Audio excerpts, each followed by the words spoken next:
Assalamualaikum warahmatullahi wabarakatuh. Kembali lagi dengan Kimia Edukasi.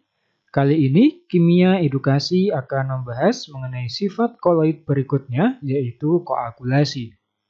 Nah, koagulasi itu adalah penggumpalan. Jadi koagulasi itu adalah penggumpalan. Nah, jadi koloid itu ternyata bisa digumpalkan dengan beberapa cara. Nah, ini adalah proses yang dinamakan dengan koagulasi, proses penggumpalan partikel-partikel koloid dalam suatu sistem koloid. Jadi partikel-partikel koloid yang ada di sistem koloid itu digumpalkan. Namanya adalah koagulasi. Nah, koagulasi sendiri nanti dia ada dua cara, yaitu secara mekanik dan secara kimia. Secara mekanik, yang pertama ada proses yang namanya pemanasan. Contohnya adalah ketika telur direbus atau merebus telur, maka nanti albumin akan menggumpal karena adanya pemanasan. Albumin itu adalah, kalau di dalam telur adalah yang warna putih itu. Atau ketika sebelum terjadi penggumpalan berarti dia berwarna bening. Ketika dipanaskan, maka albumin ini akan menggumpal menjadi warna putih. Jadi itu yang dinamakan dengan albumin, bukan yang kuning telur ya. Nah, itu adalah proses secara mekanik dalam proses penggumpalan dengan cara pemanasan. Yang kedua, dapat juga proses koagulasi itu dengan cara pendinginan. Contohnya adalah agar-agar atau jelly ini, maka untuk bisa supaya menjadi agar-agar, maka perlu digumpalkan. Ini ya, ini adalah telur, yang bawah adalah jelly, puding. Nah, kita tahu bahwa dalam proses pembuatan agar-agar itu adalah agar-agarnya serbuk dalam bentuk serbuk, kemudian dimasukkan ke dalam air, kemudian dipanaskan dulu. Setelah itu didinginkan supaya terjadi proses penggumpalan. Itu adalah cara-cara mekanik. Ada dua, yaitu pemanasan dan pendinginan. Cara kedua adalah dengan cara kimia, atau yang pertama dengan cara penambahan larutan elektrolit. Jadi ditambahkan larutan yang namanya larutan elektrolit. Sebagai contoh, misalnya adalah FeOH3 ini, dia memiliki muatan positif, kemudian ditambahkan Na3PO4 dalam bentuk PO4 3- ya nanti ya. NO3PO4 ini larutan elektrolit, maka FeOH3 ini dia dapat mengabsorpsi ion PO4 3- sehingga FeOH3- menjadi netral dan terjadi proses penggumpalan.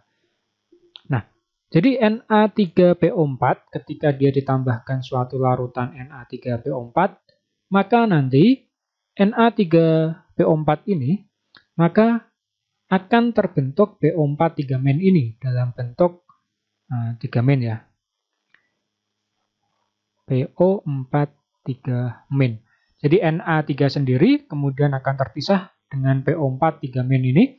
Nah, yang sebelah kanan, nanti yang sebelah kiri akan saya jelaskan.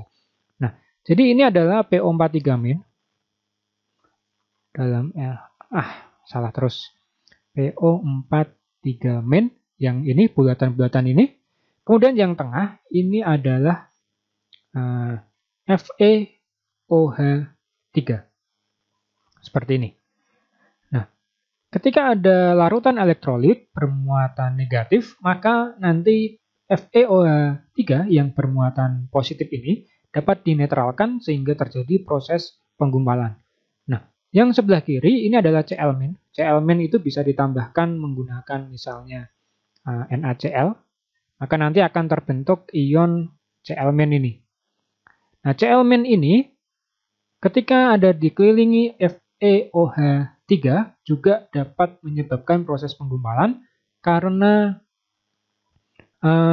di sini FeOH3 itu dia bermuatan positif, kemudian Cl-nya bermuatan negatif, sehingga Cl ini akan tertarik ke arah FeOH3 min.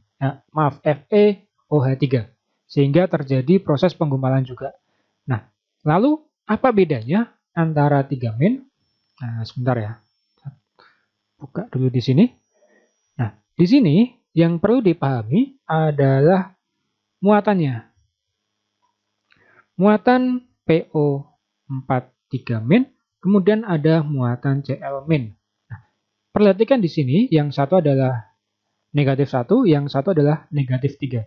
Semakin besar ion negatifnya, maka kekuatan untuk dia menempel pada FeOH ini semakin besar. Jadi ini nanti penggumpalan semakin cepat.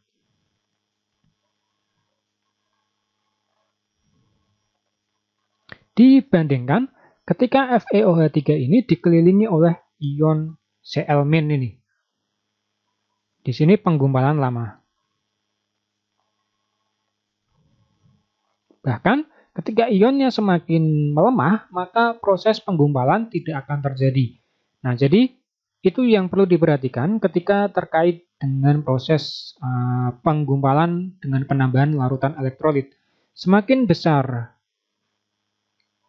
ion negatifnya, jadi semakin besar ion negatif, maka yang terjadi adalah proses penggumpalan semakin cepat. Semakin kecil ion negatifnya, maka penggumpalan akan semakin lama. Nah, itu terkait dengan penambahan larutan elektrolit. Kemudian, penambahan koloid yang berbeda. Ini juga bisa terjadi proses koagulasi. Ingat ya, penambahan koloid yang berbeda, muatan. Jadi ada yang satu muatannya positif, yang satu muatannya negatif. Nah, muatan yang berbeda dari kedua sistem koloid ini akan saling menetralkan, sehingga sistem koloid akan mengalami koagulasi. Jadi dia harus ditambahkan, misalnya koloidnya yang satu plus, kemudian koloid yang satu negatif, kemudian ini dicampur jadi satu, maka bisa mengakibatkan proses koagulasi atau penggumpalan. Contohnya adalah FeOH3 ini yang bermuatan positif ditambahkan dengan As2O3 yang bermuatan negatif, maka akan terjadi proses penggumpalan.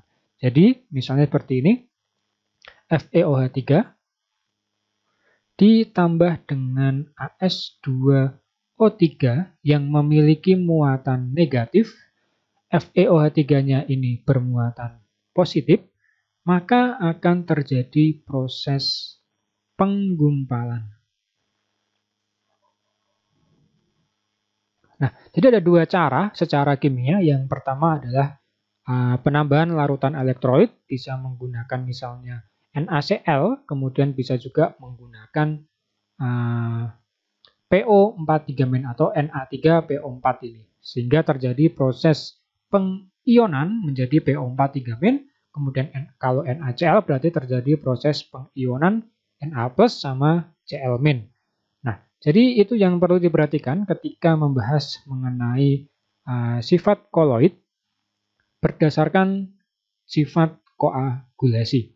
Ada dua cara, yaitu cara mekanik dengan cara pemanasan dan pendinginan. Kemudian cara kimia ada dua juga, yaitu penambahan larutan elektrolit dan penambahan koloid, sama-sama koloid yang memiliki beda muatan. Jika nanti ada pertanyaan, silahkan nanti ditanyakan di kolom komentar. Sampai jumpa pada materi-materi berikutnya di Kimia Edukasi.